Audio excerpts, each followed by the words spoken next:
地方放上头来关心，咱台湾即马人口老化的问题是愈来愈需要受到重视。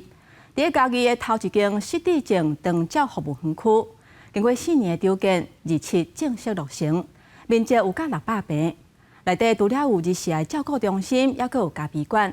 而且互原地放伫遐咧用的薰草检验场，经过翻过了后，成做服务失智症侪会人的所在。 是大队服务人员豆豆仔来学冲咖啡的功夫，伫这个多功能的长照服务园区内底，门口有日照中心、团体家厝，阁有互失智时大中高龄人士来替大家服务的友善咖啡店。跟长辈有互动，然后也让我学习到很多，除了人际关系，还有在作业上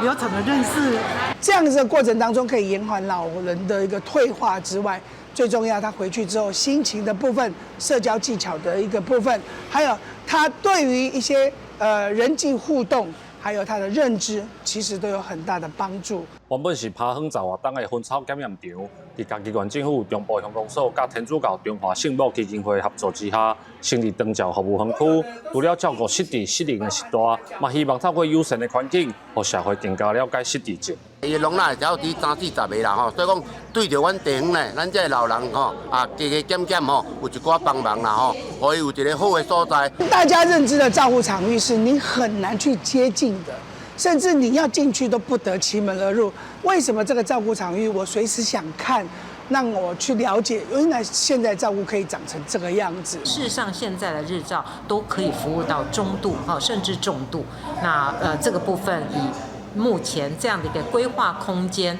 跟相关的设备，事实上服务到重度的也都没问题。嘉义县政府表示，这是第一个失智症示范照顾基地，在有的正式服务了后，会参考这的情况，配合中央一个高中学区一个日照政策。 刷来替沿海乡镇的时代开始规划日照中心的建制。记者林慧婷，嘉义报道。